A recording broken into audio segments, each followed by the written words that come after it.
না স্যার, এরা sir recording করতে চাইলে এরা পারমিশনটা দিলে হতো স্যার। আচ্ছা দিবনি, হ্যাঁ ঠিক ঠিক আছে।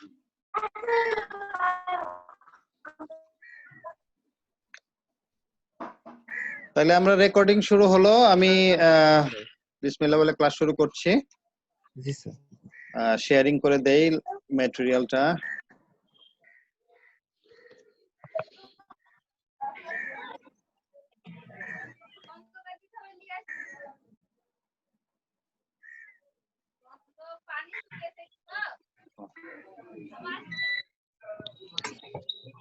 একটু মিউট অল করে দিয়ে নি তারা।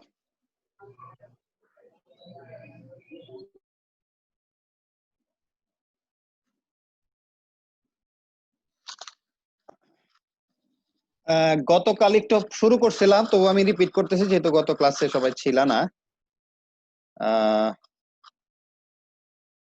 যেটা শুরু করছিলাম সেটা হলো আমাদের অ্যাডভান্স আর্কিটেকচার এর মূল হিন্ড্রেন্স হলো অ্যাডভান্স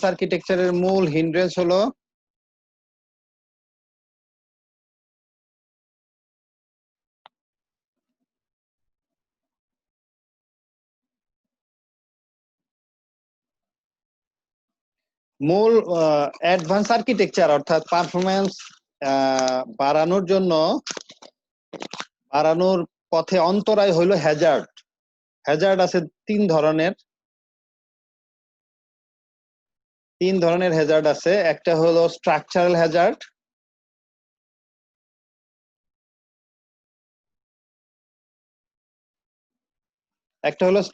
হ্যাজার্ড, একটাকে বলা হয় ডাটা হ্যাজার্ড। কিছু কিছু তোমরা এগুলোর সাথে পরিচিত। একটা হলো কন্ট্রোল হ্যাজার্ড, যেটা গত ক্লাসে বলছিলাম, আমি তবু রিপিট করতেছি যেহেতু আজকে অ্যাটেন্ডেন্স খুব ভালো।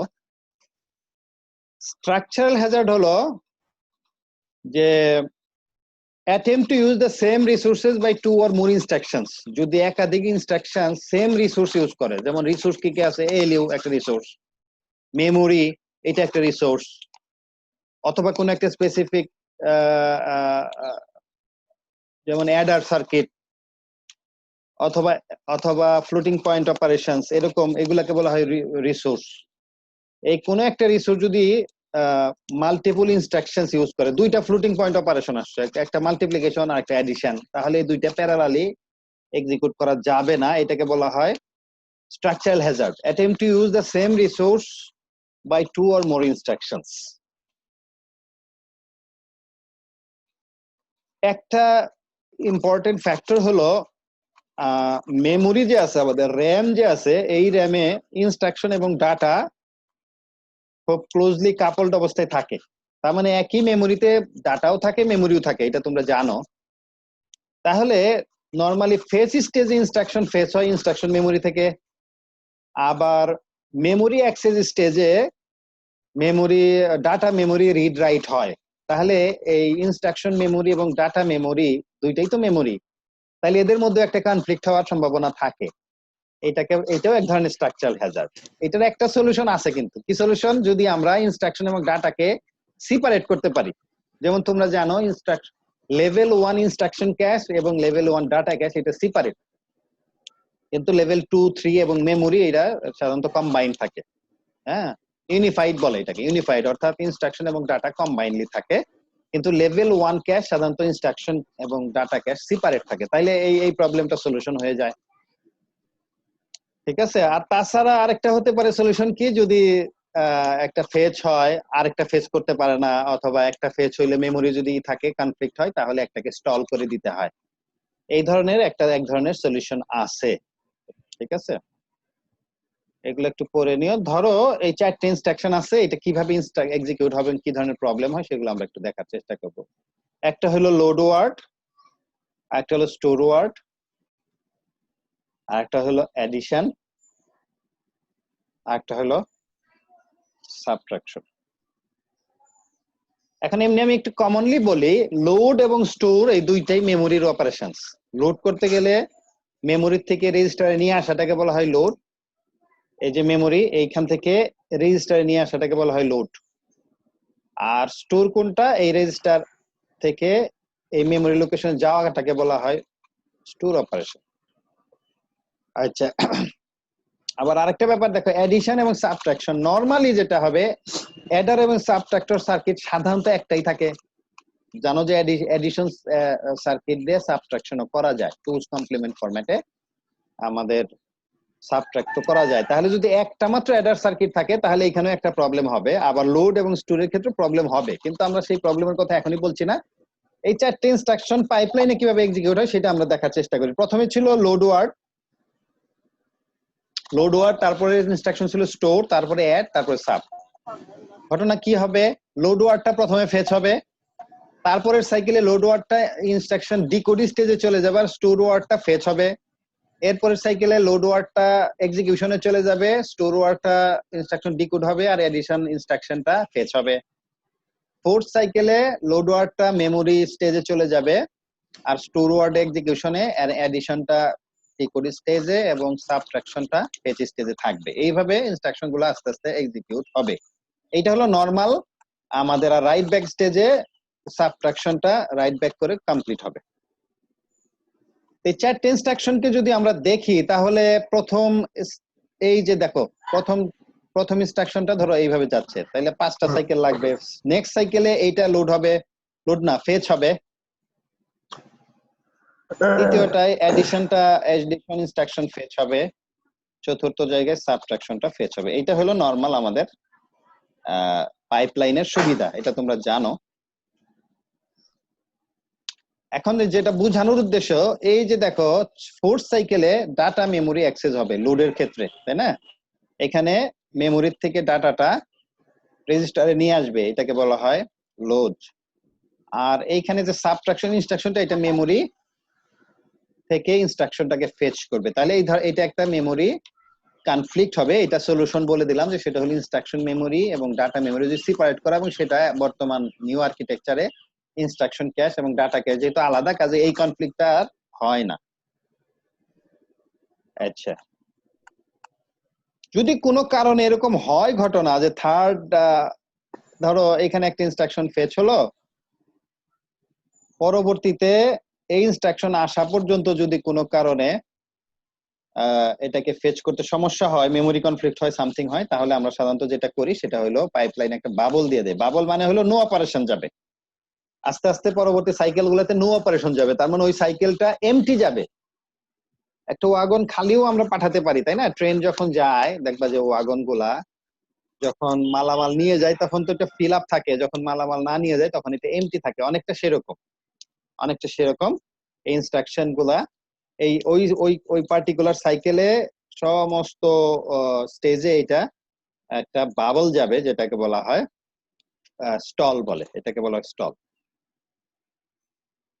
তাহলে কমন স্ট্রাকচারাল হ্যাজার্ড কি কি হতে পারে, যেটা আগে বলে দিলাম, সেটা হলো মেমোরি ক্ষেত্রে হতে পারে, মেমোরি কনফ্লিক্টের কারণে স্ট্রাকচারাল হ্যাজার্ড হতে পারে। একটা ইম্পর্টেন্ট ফ্যাক্টর হলো ফ্লুটিং পয়েন্ট। তোমরা জানো কিনা জানি না, সেটা হলো তোমার ফ্লোটিং পয়েন্ট অপারেশনে, নরমাল এএলইউ অপারেশনে যদি একটা সাইকেল লাগে বা দুইটা সাইকেল লাগে, তো ফ্লোটিং পয়েন্ট অপারেশনে অনেক বেশি সময় লাগে। 3 থেকে 4 সাইকেল তো এডিশন সাবট্রাকশনে 3-4 সাইকেল লাগে, মাল্টিপ্লিকেশনে 10-12 সাইকেল লাগে, ডিভিশনে 40 সাইকেল পর্যন্ত সময় লাগে ফ্লোটিং পয়েন্ট অপারেশন। তাহলে একটা ফ্লোটিং পয়েন্ট অপারেশন আসলো, তো মাল্টিপ্লায়ার যদি সেপারেট না হয়, একই ইউনিটে যদি floating point, multiplier, floating point, addition সব যদি একটা ইউনিটের মধ্যে থাকে তাহলে তারা কনফ্লিক্ট করবে। তার মানে তখন একটা স্ট্রাকচারাল হ্যাজার্ড হবে। যদি মাল্টিপ্লায়ারকে সেপারেট করি তাহলে তো এক ধরনের সুবিধা হতে পারে, যে মাল্টিপ্লায়ার হতে থাকলো কিন্তু এডিশন যদি সেপারেট একটা স্ট্রাকচার থাকে। আর তা না হলে সাধারণত কি হবে, সেই ক্ষেত্রে স্ট্রাকচারাল হ্যাজার্ড হবে। ঠিক আছে, তো এইগুলার কিছু কিছু সলিউশন আছে, এটা আমরা এখনই বলবো না, কিন্তু সলিউশন আছে এগুলার। মডার্ন আর্কিটেকচার এগুলোর সলিউশন আছে, আমরা পরে দেখবো সেগুলো। তাহলে এগুলার কি কি সলিউশন আছে? একটা তো বললাম স্টল, যখন সে এক্সিকিউট করতে না পারবে তখন তার পরবর্তী সাইকেলে কি করবে, স্টল করে দিবে। আর একটা সলিউশন আছে, যদি আমরা রিসোর্স বাড়াই কেমন, ওই যে বললাম যে অ্যাডার সার্কিট দুইটা করে দিলাম, একটা দিয়ে এডিশন করবো আর একটা দিয়ে সাবট্রাকশন করব। মাল্টিপ্লায়ার মানে ফ্লোটিং পয়েন্ট মাল্টিপ্লায়ারকে আলাদা করে দিলাম, অ্যাডার সাবট্রাক্টরকে আলাদা করে দিলাম। তো এই ধরনের কিছু যদি আমরা রিসোর্সকে বাড়ায় দেই তাহলেও কিছু কিছু প্রবলেম সলভ হতে পারে, অথবা রেপ্লিকেট রিসোর্স, যেমন এএলইউ দুইটা করে দিলাম, দুইটা এলইউ বানাই দিলাম, হতে পারে যদি এরকম রিসোর্স দুটা করা যায়। তো এইভাবে আমরা রেপ্লিকেট রিসোর্স করেও কিছু কিছু স্ট্রাকচারাল হ্যাজার্ড, আগে ছিল একটা এলইউ, পরবর্তী সাইকেলে যদি আরেকটা এলইউ অপারেশন আসতো তাহলে তাকে স্টল করে দিতে হতো। কিন্তু যদি আমরা দুইটা এলইউ হয়, মাল্টিপল এলইউ হয়, তাহলে হয়তো এই প্রবলেমটা সলভ করা যাবে। এটাকে বলা হয় structural solution for some procedures or the technique for solving the structural hazard. তো এটা একটু পড়ে নিও, যে এই স্লাইডটা আমি স্কিপ করে যাচ্ছি। এরপরে আমরা আসতেছি ডাটা হ্যাজার্ড, যেটা কিছু কিছু তোমরা জানো। ডাটা হ্যাজার্ড সেটা হলো attempt to use same data before it is ready, attempt to use the data before it is ready। এটা কিভাবে? এই যে এইটা দেখো, এই যে সাবট্রাকশন ইনস্ট্রাকশন দেখা যাচ্ছে মনে হয়, এই যে প্রথম ইনস্ট্রাকশনটা সাব ইনস্ট্রাকশন মানে সাবট্রাকশন ইনস্ট্রাকশন, এটা হলো S2 হলো ডেস্টিনেশন, আর S1 S2 হলো সোর্স। আর এন্ড অপারেশনে S2 হলো সোর্স, আর S12 হলো ডেস্টিনেশন, S5 হলো সোর্স। S2 এবং S5 সোর্স। এখন দেখো, যতক্ষণ না S2 subtraction instruction S2 right back হবে, রাইট ব্যাক হওয়ার আগ পর্যন্ত কিন্তু এন্ড ইনস্ট্রাকশনটা এক্সিকিউট করতে পারবে না। এটা হলো নরমাল সিচুয়েশন। তোমরা জানো যে এটাকে বলা হয় যে এই যে সোর্সটা এটা কমপ্লিট হবে কখন? যখন রাইট ব্যাক অপারেশন হবে। এই যে অর্থাৎ এই স্টেজে আসার আগ পর্যন্ত সে এটা কিন্তু রাইট ব্যাক হবে না, অর্থাৎ 5 সাইকেলের আগ পর্যন্ত S2 টা অ্যাভেলেবল হবে না। এন্ড এর ক্ষেত্রে যে S2 আছে, এই যে S2, এই S2 টা অ্যাভেলেবল হবে আফটার দি 5th সাইকেল, ঠিক আছে? তাহলে এটাকে বলা হয় এক ধরনের ডাটা হ্যাজার্ড। এই ক্ষেত্রে যে এইটাও ডাটা হ্যাজার্ড হবে, অর এর ক্ষেত্রেও ডাটা হ্যাজার্ড হবে, অ্যাড এর ক্ষেত্রেও ডাটা হ্যাজার্ড হবে, ঠিক আছে? তারপরে এখানেও ডাটা হ্যাজার্ড হবে, ঠিক আছে? এইটার একটা সলিউশন এখানে দেখানো হয়েছে। যখন এটা অ্যাভেলেবল হবে তখন সবাইকে যদি দিয়ে দেই S2, এটাকে বলা হয় ফরওয়ার্ডিং, ঠিক আছে? যখন এটা অ্যাভেলেবল হলো তখন সবাইকে দিয়ে দিল, শুধু একজনকে না, সবাইকে ফরওয়ার্ড করে দিল, এটাকে বলা হয় ডাটা ফরওয়ার্ডিং, ঠিক আছে? যখনই সাবট্রাকশনটা রেজিস্টার রাইট ব্যাক হবে, ওই রাইট ব্যাক হওয়ার পরই সবাইকে দিয়ে দিবে, এটাকে বলা হয় forwarding, data forwarding. Data forwarding একটা সলিউশন। আচ্ছা, তাহলে ডাটা হ্যাজার্ডের তিন ধরনের ডাটা হ্যাজার্ড আছে। একটা হলো রিড আফটার রাইট। এই যে এই ইনস্ট্রাকশন আই এবং ইনস্ট্রাকশন জে, এটা হলো ইনস্ট্রাকশন আই, মনে করো ফার্স্ট ইনস্ট্রাকশন, আর জে হলো সেকেন্ড ইনস্ট্রাকশন। এই যে R1টা হলো, এইটা হলো সোর্স, এই দুইটা হলো সোর্স, আর এইটা হলো ডেস্টিনেশন। এই ডেস্টিনেশনটার উপর ডিপেন্ড করতেছে পরবর্তী সাব ইনস্ট্রাকশনের সোর্স। তার মানে এটাকে বলা হয় ডিপেন্ডেন্সি, এবং এইটাকে বলা হয় ট্রু ডিপেন্ডেন্স। অর্থাৎ যতক্ষণ পর্যন্ত R1টা অ্যাভেলেবল না হবে ততক্ষণ পর্যন্ত পরবর্তী ইনস্ট্রাকশন সাব অবশ্যই ওয়েট করতে হবে। এটাকে বলা হয় সাব ইনস্ট্রাকশন, মানে সরি, এটাকে বলা হয় true dependency, read after right. এটাকে বলা হয় রিড আফটার রাইট, এটাকে বলা হয় ডিপেন্ডেন্সি। আচ্ছা, আরেকটা আছে রাইট আফটার রিড। এই যে এখানে ছিল রিড অপারেশন, ধরো এখানে যে তিনটে ইনস্ট্রাকশন হতো, একটা হলো সাব, একটা হলো অ্যাড। এখানে এটা যদি সোর্স হয়, এটা হলো রিড, আর এইখানে এসে রাইট হচ্ছে, তাইলে কি হচ্ছে? Right after read. এই যে আগে ছিল রিড, পরে হইলো রাইট। এখন তোমাদেরকে একটা প্রশ্ন করি, যদি আমরা এমন একটা আর্কিটেকচার ডিজাইন করি যে নাকি তিনটে ইনস্ট্রাকশন বা দুইটা ইনস্ট্রাকশন প্যারালালি এক্সিকিউট করতে পারে, তাহলে ইনস্ট্রাকশন আই এবং ইনস্ট্রাকশন জে কি প্যারালালি এক্সিকিউট করা সম্ভব? কখনোই সম্ভব না। কেন? না স্যার। কেন সম্ভব না? বাই চান্স যদি জে R1 কে রাইট করে ফেলে, তাহলে সাব ইনস্ট্রাকশন যে R1 কে রিড করবে সেটা একটা ভুল ইনস্ট্রাকশন রিড করবে। আসলে তো ইনস্ট্রাকশনটা ছিল আগের R1 এর যে ভ্যালু ছিল সেই ভ্যালু নিয়ে কাজ করবে। তাইলে এইটাকে সলভ করার জন্য বিশেষ অন্য কোনো ব্যবস্থা নিতে হবে। সেটা কি ব্যবস্থা? সেটা যদি আমরা R1 কে চেঞ্জ করে ফেলি, R1 কে চেঞ্জ করে ফেললাম, অথবা এই প্রথম R1 কে চেঞ্জ করে ফেললাম, এটা তো একটা রিড অপারেশন। রিড আমরা R1 এ না করে অন্য কোন রেজিস্টার রিড করব, অসুবিধা কি? রিনেম করে দেব, R3 এর জায়গায় R4 দিয়ে দিলাম। এখানে যে R4 হইতো, এটা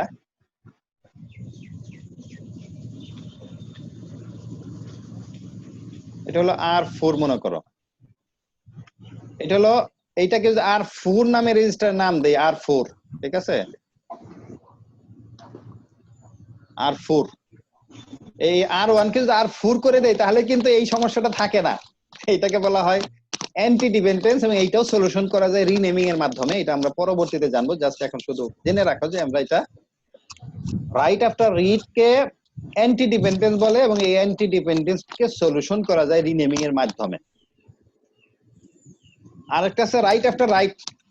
ধরো এইখানে R1 টা ছিল ডেস্টিনেশন, পরবর্তীতে R1 ও ডেস্টিনেশন হয়ে গেল, তাহলে কি হবে? এই ক্ষেত্রে একটা প্রবলেম হবে যে যদি এটা প্যারালাল এক্সিকিউট করতে চাই, অথবা আর যে ইনস্ট্রাকশনটাই পরে এক্সিকিউট হইলো অথবা আগে এক্সিকিউট হয়ে গেল আর আই ইনস্ট্রাকশনটা পরে এক্সিকিউট হইলো, তাহলে ফাইনাল কে রাইট করবে এটা নিয়ে একটা দ্বন্দ্ব তৈরি হবে, ঠিক আছে?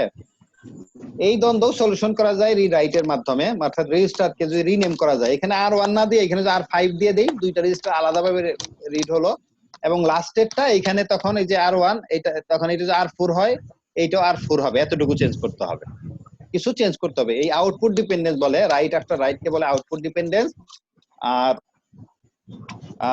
রাইট আফটার রিড কে বলা হয় অ্যান্টি ডিপেন্ডেন্স। এই দুইটাকে রেজিস্টার রিনেমিং এর মাধ্যমে আমরা সলভ করতে পারি, কিন্তু এই যে রিড আফটার রাইট এটাকে অত ইজিলি সলভ করা যায় না। এটার জন্য বেশ কিছু ব্যবস্থা করতে হবে, সেটা আমরা পরে জানতে পারবো। এই তিন ধরনের ডাটা ডিপেন্ডেন্স আছে, এটুকু জেনে রাখ। আচ্ছা, ওই যে স্যার ফরওয়ার্ডিং, হ্যাঁ রাইট আফটার রাইট, এক্ষেত্রে স্যার যদি আমি দুটাকে রিনেম করি, আমার R1 সাবের ক্ষেত্রে R1 আর হ্যাঁ, অ্যাডের যে কোনো ক্ষেত্রে একটাকে R1। আমরা রিনেম করে ফেলতে পারি, যাতে R2 কে যদি রিনেম করো, অথবা R1 প্রথমটাকে যদি রিনেম করে ফেলো, প্রথমটা যদি R5 করে দাও, স্যার প্রথমটা যদি সেক্ষেত্রে স্যার একটাকে দুটো তো স্যার সেম নামে করা যাবে না। না, তখন চেঞ্জ করতে হবে যাতে করে ডিপেন্ডেন্সিটা না থাকে। এই ধরনের আচ্ছা ডিপেন্ডেন্সি হলে চেঞ্জ করতে হবে, অথবা এমন কোনো ব্যবস্থা করব যে যারা প্যারালালি এক্সিকিউট হোক ঠিকই, এবং অন্য কোথাও লিখে রাখবো, R1 এ লিখবো না, অন্য R9 R10 এর মধ্যে লিখে রাখলাম, একটা R10 এ R9 এ, পরে এদেরকে কোনো এক সময় সিরিয়াল করে দেব, যে প্রথমটার রেজাল্ট এত, দ্বিতীয়টার রেজাল্ট এত। এটা পরবর্তীতে আমরা যখন ফাইনাল রেজাল্ট দিব এক্সিকিউশনের পরে রাইট ব্যাক করব, রাইট ব্যাক করার সময় এই চিন্তাটা করব, মাঝখানে এটা নিয়ে চিন্তা করব না। এটা আমি নেক্সট ক্লাস, নেক্সট একটা চ্যাপ্টার আছে সেইখানে এগুলো বুঝাবো নি কিভাবে এগুলা করতে হয়। এখন শুধু জেনে রাখো যে রাইট আফটার রাইট এবং রিড আফটার রাইট এই দুইটাকে সলভ করা যায়। এই যে রাইট আফটার রিড এবং রাইট আফটার রাইট এই দুইটাকে সলভ করা যায় রেজিস্টার রিনেমিং এর মাধ্যমে, কিন্তু রিড আফটার রাইট এইটাকে এই দুইটাকে এইটাকে সলভ করা একটু কঠিন, এবং এটার জন্য আমাদের কিছু বিশেষ ব্যবস্থা করতে হবে, ঠিক আছে? স্যার এটা একটু দেখে নিও। এখন আমি যাচ্ছি। আচ্ছা, স্যার এই আমার হ্যাঁ একটা বলো, কোশ্চেন, হ্যাঁ বলো বলো। স্যার আমরা তো ইনস্ট্রাকশনে স্যার দুইটা করে রেজিস্টার ব্যবহার করছি, তো হ্যাঁ, মানে কম্পিউটারে যখন করছি, তো স্যার এখানে তিনটা, তো এখানে কোন দুইটা অপারেশন করবে এবং কিভাবে এটা আমি এটা বুঝতেছি। এটা আমি এখনই এই প্রশ্নের আনসার দিতে চাচ্ছি না, যেহেতু মডার্ন আর্কিটেকচার আরো অনেক কিছু কমপ্লেক্সিটি আছে। এটা এখন যদি বলি তাহলে তোমাদের কাছে একটু কমপ্লেক্স মনে হবে। এই জন্য শুধু মনে রাখো যে এগুলো সলভ করা যায় রিনেমিং এর মাধ্যমে। যদি তোমার কাছে 100 রেজিস্টার থাকে, ইন্টারনাল রেজিস্টার, জি স্যার। আমরা যে রেজিস্টার গুলো ইউজ করি এটাকে বলা হয় আর্কিটেকচারাল রেজিস্টার। এই যে AX BX CX DX কে এটাকে কম্পিউটারে মানে আর্কিটেকচারের ভাষায় বলে আর্কিটেকচারাল রেজিস্টার। যেটা প্রোগ্রামাররা ইউজ করে তাকে বলা হয় আর্কিটেকচারাল রেজিস্টার। এই আর্কিটেকচারাল রেজিস্টার বাদেও বর্তমান যত পেন্টিয়াম বলো এবং পরবর্তী যত যে আমাদের বর্তমান কোর বলো, এখানে এই অনেকগুলো রেজিস্টার থাকে যেগুলোকে বলা হয় ইন্টারনাল রেজিস্টার। ধরো 128টা পর্যন্ত রেজিস্টার পেন্টিয়ামের মধ্যে ছিল এক্সট্রা। আমরা তো XBX CX এগুলো নিয়ে কাজ করি, তাই না? জি স্যার। কিন্তু এর বাইরেও 128টা ইন্টারনাল রেজিস্টার আছে এই সমস্ত রিনেমিং এবং এই সমস্ত ডিপেন্ডেন্সি দূর করার জন্য, ঠিক আছে? এটা জাস্ট ফর আন্ডারস্ট্যান্ডিং এর জন্য তোমাদেরকে বললাম আর কি। আচ্ছা, এইটাকে সলভ করা যায়, একটা হলো স্টলিং এর মাধ্যমে, যেটা বলছিলাম ডাটা হ্যাজার্ড স্টলিং এর মাধ্যমে সলভ করা যায়, ফরওয়ার্ডিং এর মাধ্যমে সলভ করা যায় ইন সিম্পল, রিঅর্ডারিং এর মাধ্যমে যদি আমরা আগে পরে করে নিতে পারি তাহলেও কোনো কোনো ক্ষেত্রে এটা সলভ করা যায়। আর বললাম যে আর্কিটেকচারে সলভ করা যায়, যেটা আমরা পরে জানবো, যেটা অ্যাডভান্স আর্কিটেকচারে এগুলাকে সলভ করার মানে আর্কিটেকচারালি সলভ করার ব্যবস্থা আছে। স্টলিংটা হলো সিম্পল সলিউশন, যে যখনই এরকম ডিপেন্ডেন্সি আসবে আমরা পরবর্তী ইনস্ট্রাকশনকে স্টল করে দেব। আর ডাটা ফরওয়ার্ডিং এর মাধ্যমে, অর্থাৎ যখনই অ্যাভেলেবল হবে যারা ওইটার উপর ডিপেন্ডেন্ট সবাইকে দিয়ে দিব, অথবা কিছু রিঅর্ডারিং এর মাধ্যমে এই ডিপেন্ডেন্সি গুলো দূর করা যায়। এই যে স্টল কাকে বলে সেটা হয়তো বুঝতে পারছো, যে মাঝখানে কিছু বাবল যাবে, যেহেতু যে এখানে ডিপেন্ডেন্সি আছে S0 থেকে S0, এই যে এটা ডিপেন্ডেন্ট আছে, কাজে এখানে স্টল যাবে যতক্ষণ পর্যন্ত এটা এই যে রাইট ব্যাক হবে। রাইট ব্যাক হইলে এটা রিড করতে পারবে, তার আগ পর্যন্ত রিড করতে পারবে না, এটা বলে স্টলিং। এই স্লাইডটা পড়ে নিও, 29 নম্বর স্লাইডটা তোমরা নিজেরা পড়ে নিও। এই যে ডাটা ফরওয়ার্ডিং এর এক্সাম্পল এখানে দিছে, যে যখনই এখানে এক্সিকিউশন স্টেজ থেকে যখনই অ্যাভেলেবল হবে তখনই সাথে সাথে এটা এই পরবর্তী ইনস্ট্রাকশনের এই যে এইটা হলো S0 মনে করো, আর এইটা হলো T3, এটা হলো T3 এখানে, আর S0 হলো এখানে, তাইলে এইটাকে সে ডাইরেক্ট ফরওয়ার্ড করে দেওয়ার কোনো ব্যবস্থা থাকে, এটাকে বলা হয় ডাটা ফরওয়ার্ডিং। ঠিক আছে, কোনো ক্ষেত্রে হয়তো কমসে কম একটা সাইকেল ওয়েট করতে হয়, যেটা হলো দুইটা পদ্ধতি আছে, যে রাইট ব্যাকের সময় হতে পারে অথবা এখান থেকে হতে পারে, এখান থেকেও হতে পারতো, অথবা রাইট ব্যাকের আগ দিয়েও ফরওয়ার্ড করে। দুই ধরনের আর্কিটেকচার আছে ফরওয়ার্ডিং এর। স্যার এখানে ক্রস চিহ্নটা কি মিন করছে স্যার?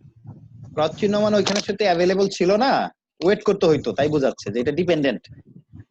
এই যে S0 টা এখানে ডিপেন্ডেন্ট ছিল, সে আনঅ্যাভেলেবল ছিল, এটা ফরওয়ার্ডের আগ পর্যন্ত সে পাইতো না, তাই বুঝাইছে। ঠিক আছে, এই ফরওয়ার্ডিং এর এটা আরেকটা এক্সাম্পল একটু দেখে নিও। ফরওয়ার্ডিং ডাটা হ্যাজার্ডের সামারি, এটাও একটু দেখে নিও।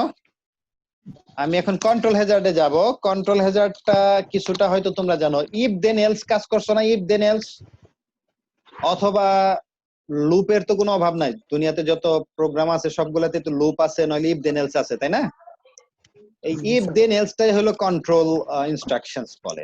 কন্ট্রোল ইনস্ট্রাকশন এই ইফ একটা যে কন্ডিশন দাও, এই কন্ডিশনটা অ্যাভেলেবল হয় হলো এই যে একটা ব্রাঞ্চ, একটা এক্সাম্পল 37 নম্বর স্লাইডে আছে, এটা আমি দেখাচ্ছি। এই যে ব্রাঞ্চ ইকুয়াল R1 এবং R2 যদি ইকুয়াল হয়, তাহলে জাম্প করবে কোথায়? 36 নম্বর ইনস্ট্রাকশনে জাম্প করবে, এখান থেকে ডাইরেক্ট এখানে চলে আসবে। ঠিক আছে, এইটা হলো এখন নরমালি জানো যে পাইপলাইন স্টেজে কি হয়, প্রথমে 10 নম্বর ইনস্ট্রাকশনটা আসলো, পরবর্তী সাইকেলে 14 নম্বর ইনস্ট্রাকশন, মানে 14 অ্যাড্রেসিং ইনস্ট্রাকশন, পরবর্তী সাইকেলে 18 ইনস্ট্রাকশন, পরবর্তীতে 22 অ্যাড্রেসের ইনস্ট্রাকশন, এগুলো তিনটাই কিন্তু ফেচ হয়ে যাবে। পরবর্তীতে ব্রাঞ্চ ইকুয়ালটাই যে এলইউ, মানে ব্রাঞ্চটা যে কন্ডিশনটা ট্রু অর ফলস, এটা জানা যায় হইলো এক্সিকিউশন ইউনিটের শেষে, যে এক্সিকিউশন হয়ে গেল না, এটা এক্সিকিউশন কমপ্লিট হওয়ার পরে ব্রাঞ্চটা কি ট্রু অর ফলস এটা অ্যাভেলেবল হয়। তো তখন সে জানতে পারলো যে ব্রাঞ্চটা ট্রু, মানে এটা আসলে কি করবে, জাম্প করবে এক্সরকে, অর্থাৎ 36 নম্বর ইনস্ট্রাকশনটা, এইটা ফেচ করার কথা, কিন্তু ফেচ হয়ে গেছে কোনটা, এইটা হয়ে গেছে, এইটা হয়ে গেছে, এবং এইটাও হয়ে গেছে, কিন্তু আসলে এক্সিকিউট করার কথা কোনটা, এইটা এক্সিকিউট করার কথা, অর্থাৎ এক্সর 36 নম্বর ইনস্ট্রাকশন এক্সিকিউট করার কথা। এই যে তিনটা ইনস্ট্রাকশন আসলো এবং পাইপলাইনে তারা চলে গেল, তাইলে এইটাকে বলা হয় রং ইনস্ট্রাকশনস। তাহলে রং ইনস্ট্রাকশনটাকে আমাদের ফ্লাশ করতে হবে। তো ফ্লাশ করতে গেলে কয়টা সাইকেল লস হবে দেখো, এখানে এই সাইকেলটা লস হবে, এই সাইকেলটা লস হবে, এবং এই সাইকেলটা লস হবে, এখান থেকে আবার ফেস হওয়া শুরু হবে, তাহলে তিনটা সাইকেল, এটাকে বলা হয়, তাহলে এটাকে বলা হয় ব্রাঞ্চ পেনাল্টি। এই যে তিনটা সাইকেলকে তোমাকে ডিস্ট্রয় করতে হবে, এটাকে বলা হয় পাইপলাইন ফ্লাশ, এটাকে বলা হয় পাইপলাইন ফ্লাশ। এবং যে পরিমাণ সাইকেল এখানে লস হয় সেটাকে বলা হয় cycle penalty, branch cycle penalty বলে। পেনাল্টি হইলো এখানে এই তিনটা সাইকেলটা কি হলো, লস হয়ে গেল তোমার। আমাদের তো পাইপলাইনের মূল টার্গেট কে প্রতি সাইকেলে একটা করে ইনস্ট্রাকশন ফেচ হবে, এটাই হলো আমাদের কি বলে, পাইপলাইনের মূল কনসেপ্ট হলো প্রতি সাইকেলে একটা করে ইনস্ট্রাকশন ফেচ হবে, কিন্তু কোনো কারণে যে সমস্ত হ্যাজার্ডের কারণে এটা হয় না। ঠিক আছে, এটাকে বলা হয় পাইপলাইন ফ্লাশ বা পেনাল্টি বলা হয়, পেনাল্টি। আচ্ছা, একটা তো সলিউশন আছে যে স্টল করে দিবা। এই যে বললাম যে যখনই এরকম ব্রাঞ্চের প্রবলেম হবে তখন স্টল করে দেবো, স্টল সলিউশন। যখনই এটা ব্রাঞ্চ যতক্ষণ পর্যন্ত রিজলভ না হবে এগুলাকে ফেচই করবে না, এটা একটা সলিউশন, যে ফেচ করব না, আগে ব্রাঞ্চ রিজলভ হোক তারপরে আমরা যাব। কিন্তু যদি আমরা পারফরম্যান্স ইনহ্যান্স করতে যাই, যদি বাই চান্স ধরো কথার কথা এইটা যদি এলস হতো, এই ব্রাঞ্চটা ট্রু হইলো না, এই যে ব্রাঞ্চ ইনস্ট্রাকশনটা এটা ট্রু এর জায়গায় ফলস হলো, তাহলে কিন্তু আমাদের যে এইগুলা ফেচ হয়েছিল এটা কিন্তু কারেক্ট ছিল, তাই ছিল না? আমাদের যদি স্যার ব্রাঞ্চ ইনস্ট্রাকশনটা ট্রু হওয়ার কারণে এগুলা রং, এই ইনস্ট্রাকশন গুলো রং হইলো, তাই না? ইনস্ট্রাকশন গুলা ফলস হলো, ইনস্ট্রাকশন গুলো রং ইনস্ট্রাকশন হলো। কিন্তু যদি ফলস হতো, 10 নম্বর ইনস্ট্রাকশনটা ব্রাঞ্চ ইকুয়াল না হয়ে নট ইকুয়াল হইলো, নট ইকুয়াল হইলে কিন্তু 14, 18, 22 এটা কিন্তু কারেক্ট ইনস্ট্রাকশন, তাইলে কিন্তু তোমার কোনো লস হলো না। জি স্যার। তো এইটাকেও এক ধরনের ট্রিক বলা যায়, যে আমরা সবসময় ধরে নিব ব্রাঞ্চ নট টেকেন, তাইলে কিন্তু তোমার হ্যাজার্ড কিছুটা কমে গেল, যে আচ্ছা যদি বাই চান্স নট টেকেন হয় তখন কিন্তু তোমার আর কোনো সাইকেল পেনাল্টি হবে। ঠিক আছে, এইটা এক ধরনের সলিউশন, এবং এই জিনিসটাকে বলা হয় কন্ট্রোল হ্যাজার্ড। এই যে এই ব্রাঞ্চটা রেজাল্ট অ্যাভেলেবল হয়ে গেলে এক্সিকিউশন ইউনিটের শেষে, তো এই যে কয়েকটা সাইকেল তাকে রেজাল্ট জানতে যে অপেক্ষা করতে হয়, এই সময়ের মধ্যে যদি আমরা কোনো একটা ব্রাঞ্চকে প্রেডিক্ট করে নিলাম, প্রেডিক্ট মানে ধরে নিলাম যে ব্রাঞ্চটা নট টেকেন, তাহলে নট টেকেন হইলে এরা তো ঠিকই আছে, নট টেকেন না হইলে তো এই এলস হইলো, এরা এলস তো ঠিকই আছে, এরা যদি তখন ফেচ হইতো তাইলে তো আর ফ্লাশ করতে হইতো না, তাইলে জি তার স্যার। ফ্লাশ করতে হয় না, তখন সে অ্যাজ ইউজুয়াল আগায়া যেত। কিন্তু যদি টেকেন হয় তাইলে এরা রং ইনস্ট্রাকশন। ঠিক স্যার আছে, জাস্ট স্টলিং একটা সমস্যা হইতে পারে। আর একটা হলো ব্রাঞ্চ যদি নট টেকেন ধরে নেই, এই যে বললাম যে ব্রাঞ্চ নট টেকেন ধরে আগাইলাম, আর যদি নট টেকেন রিয়ালি হয় তাহলে তো আমাদের কি বলা যায়, 100-তে 100 বলি না, যে মিলে গেল। আমরা একটা গেস করে গেলাম যে বন্ধুর অমুক জায়গায় পাবো, তো পাইয়া গেলাম, তাহলে তো ভালো। আর না হলে ক্যান্টিনে ক্যান্টিনে খায়া ডুয়েট দেখে চলে গেলাম, এরকম কিন্তু হয়। আচ্ছা যাই, ডুয়েটে পাইলে ফ্রেন্ডকে তো দেখা হলো, আর না হলে তো ক্যান্টিনে খেয়ে চলে আসবে, এরকম কিন্তু করে। কিন্তু পেয়ে গেলে ও আচ্ছা তাহলে বেড়াবো করবে, এরকম করে। এইটাও অনেকটা এরকম, যে অ্যাজাম্পশন করে যদি দেখে যে ব্রাঞ্চ নট টেকেন তাহলে তো গুড, আর না হলে ইয়ে। আর যদি অ্যাজাম্পশন ফেল হয় তাইলে শুধু ফ্লাশ করব, তাছাড়া ফ্লাশ করব না। এই অ্যাজাম্পশনটাকে বলা হয় ব্রাঞ্চ প্রেডিকশন, এটাকে বলা হয় ব্রাঞ্চ প্রেডিকশন। এই যে আগের আগের এটাকে জাস্ট একটা পাইপলাইন দেখাইলাম, এটা বাদ রাখো। তাহলে একটা সলিউশন যে ওই যে স্টল করা, যে যখনই ব্রাঞ্চটা মানে ট্রু আর ফলস না হওয়া পর্যন্ত স্টল করে দেবে, এটা হইতে পারে। আরেকটা হইতে পারে কি, ব্রাঞ্চ আউটকাম হওয়ার আগেই আমরা একটা প্রেডিক্ট করে আগাবো। প্রেডিক্ট মানে ওই যে নট টেকেন ধরে আগাবো, যদি নট টেকেন রিয়ালি হয় তাইলে তো আমাদের গুড, আর যদি টেকেন হয়ে যায় তাহলে কি এটাকে বলা হয় মিস প্রেডিকশন, তখন 3 সাইকেল লস হবে, তাছাড়া কিন্তু 3 সাইকেল লস হবে না। আরেকটা আছে ডিলেড ব্রাঞ্চ, এটা আর্কিটেকচারাল সেটা হলো ব্রাঞ্চটাকে পরে এক্সিকিউট করবে, আর ওই যে 3টা ইনস্ট্রাকশন আসলো এদেরকে এক্সিকিউট করে ফেলবে। এই যে 3টা ইনস্ট্রাকশনকে এক্সিকিউট করে ফেলবে, যখন ব্রাঞ্চটা অ্যাভেলেবল হলো তখন দেখবে যে সে এটাকে কারেক্ট যদি না হয় তাইলে রেজাল্টটাকে আর রাইট করবে না, এটাকে বলা হয় ডিলেড ব্রাঞ্চ। ঠিক আছে, এটা একটু দেখে নিও। তাইলে প্রেডিকশন, ব্রাঞ্চ প্রেডিকশন যে আছে, এটা দুই ধরনের প্রেডিকশন আছে। একটা হলো স্ট্যাটিক ব্রাঞ্চ প্রেডিকশন, যেমন তোমরা কি কম্পাইলার অ্যাসেম্বলি ল্যাঙ্গুয়েজে সি প্রোগ্রামকে কখনো ইয়ে করে দেখছো, অ্যাসেম্বলি ল্যাঙ্গুয়েজে কনভার্ট করে দেখছো কেউ? আচ্ছা, না করে জি থাকলে স্যার। দেখতে পারো, দেখবা যে করছিলাম সাধারণত সে কিন্তু। নট টেকেন, যে এলসটাকে আগে নিয়ে আসে, আর যেটা টেকেন হবে সেটাকে একটা লেভেল দিয়ে পরে দিয়ে দেয়, যে if branch true then jump there. তাহলে এইটাকে বলা হয় প্রেডিক্টিং ব্রাঞ্চ নট টেকেন। তো নট টেকেনটাকে আগে নিয়ে আসে আর টেকেনটাকে পরে পরে একটা লেভেল দিয়ে জাম্প করে যায়। কন্ডিশনটা ট্রু হয় তাহলে jump to the target address, এটাকে বলা হয়।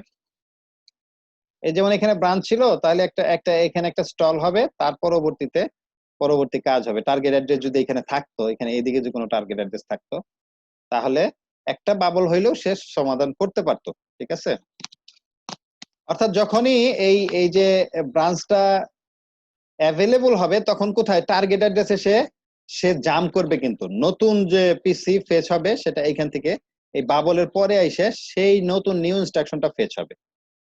এইটাকে কনস্টল হ্যাজার্ড এবং তার স্টলিং এর মাধ্যমে নিউ, যদি ওই যে আমাদের মিস প্রেডিকশন হয় তাহলেও কিন্তু স্টলই বলে। ওই যে তুমি পাইপলাইন ফ্লাশ করলা, এটা আর্কিটেকচার বলবে ওইটা একটা স্টলই। ওই সময় তখন এই বাবল যায়, মানে নো অপারেশন যায়, সাইকেল গুলোর কোনো কাজ থাকে না।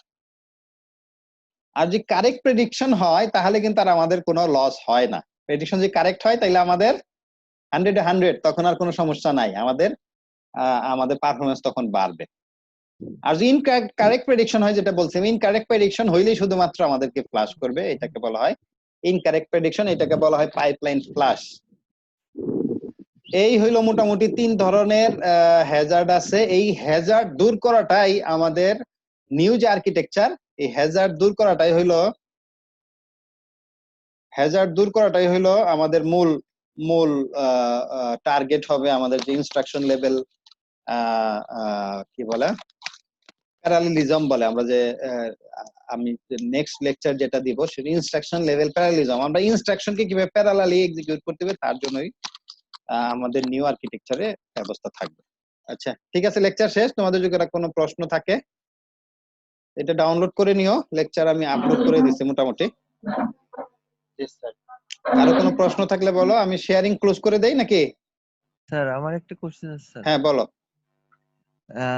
স্যার আমরা বলছি যে ওখানে জাম্প করার যে বিষয়টা 36 নম্বর ইনস্ট্রাকশনে জাম্প করবে যদি ট্রু হয়, তো হ্যাঁ, ওই মাঝের যে ইনস্ট্রাকশন গুলো ওইগুলো আমরা ইনস্টল মানে ফ্লাশ করে দিব। হ্যাঁ, ফ্লাশ করে দেব। তো স্যার যখন আমরা ফলস হচ্ছে তখন ওই তিনটার সাথে কি ওই 36 নম্বর ইনস্ট্রাকশনটাও কাজ করবে? তখন 36 নম্বর ইনস্ট্রাকশনটা কাজ করবে, কারণ সেটা তো কারেক্ট, ওইটা নিউলি ফেচ হবে, তখন এটা নিউলি ফেচ হবে। এগুলো তো রং ইনস্ট্রাকশন ছিল, তাই না? জি স্যার।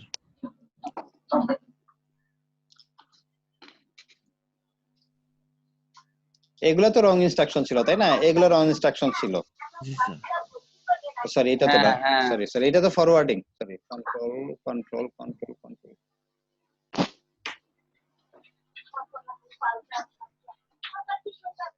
এই যে এটা, জি স্যার। আমি একটু কালারটা চেঞ্জ করে দেই।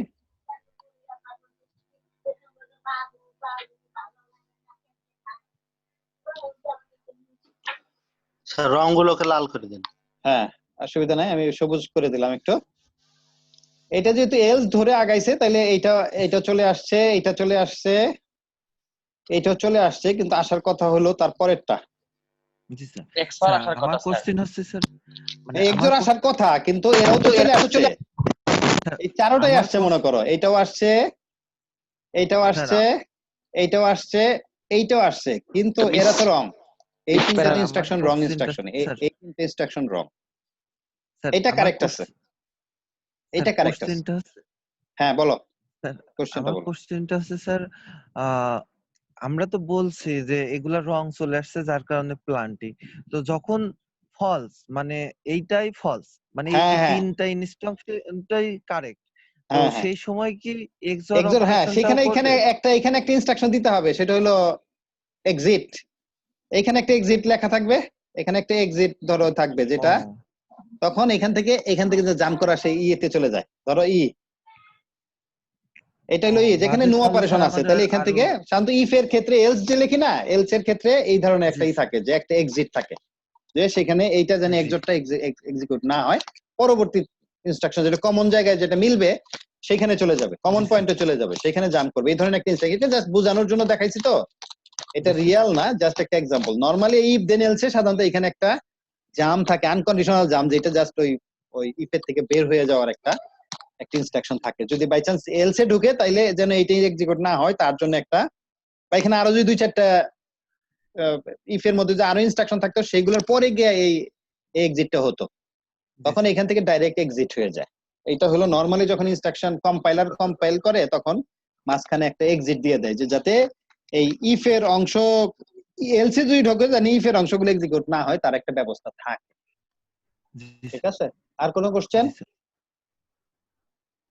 মোটামুটি এগুলো যেহেতু আগের ক্লাসে, তোমরা আমার মনে হয় একটু বই এবং যদি একটু মিলে দেখো, এটা না বোঝার কিছু নাই, এগুলো হালকা একটু করো। আমরা নেক্সট ক্লাসে যেহেতু অ্যাডভান্স আর্কিটেকচার পড়বো, তখন যাতে এগুলা বললে বুঝতে পারো, তখন যেন আবার এগুলা বুঝাইতে না হয়, এটা হলো মূল কনসেপ্ট, ঠিক আছে? তখন এগুলা কিভাবে সলভ হয়, ডাইনামিক পাইপলাইনিং বলে, সেটা আমরা পরে যাব। ঠিক আছে, তাহলে আমি এটা ডিসকার্ড করে ভিডিওতে আসি।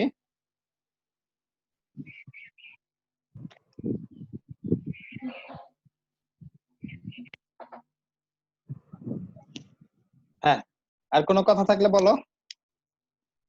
স্যার মানে আমাদের থিওরি ক্লাসের সঙ্গে যদি প্র্যাকটিক্যাল ক্লাসগুলো থাকতো তাহলে স্যার আমরা একটু ওই এখন এই থিওরি ক্লাস করতে আমাদের ব্যাপক সমস্যা হচ্ছে। যেমন ধরো যে আজকে শুরুতে ক্লাস কারেন্ট চলে গেল, কালকে তোমাদের সাথে কানেক্ট করতে পারলাম না। তো এইগুলো রিভিউ হবে, হয়তো আমাদের টিচারদের ফিডব্যাক চাইছে আজকে বিকেলে, কালকে একটা মিটিং আছে ইউনিভার্সিটিতে, তো আজকে ফিডব্যাক দিব যে মোটামুটি কতজন ছিলা, এবং বেশিরভাগই তো কানেক্টেড আসো দেখলাম, যেহেতু রোল কলের সময় অনেকে আসছো। এটা একটা পজিটিভ দিক যে ম্যাক্সিমাম আসতে পারতেছো। দু একজন আসতে পারছে না, তাদের সলিউশন কি হবে এটা তো আমার কাছে সলিউশন নাই, তবে এখন আস্তে আস্তে ইমপ্রুভ হচ্ছে, এটা তো ভালো। আমরা যারা শুনছি যারা first year, second year, third ইয়ারে অ্যাটেন্ডেন্সের সংখ্যা ভালো, ফোর্থ ইয়ার থেকে বেশি, ফোর্থ ইয়ার থেকে বেশি 90 বা 100-র কাছাকাছি বেশিরভাগ। হয়তো তোমরা সিনিয়র হয়ে গেছো, মনে করো যে ক্লাসে অ্যাটেন্ড করার দরকার নেই, এরকম হতে পারে। আর রিয়েলি কারো কারো প্রবলেম থাকতে পারে, দুইটাই। কেউ হয়তো চাকরিও করতে পারে, এই সময় ক্লাস করতে পারছেন, এরকম হতে পারে। এটা বলতে যাচ্ছি না, এক্সপান্স করলাম। রেকর্ডটাকে পজ করে দেই স্যার এটা রানিং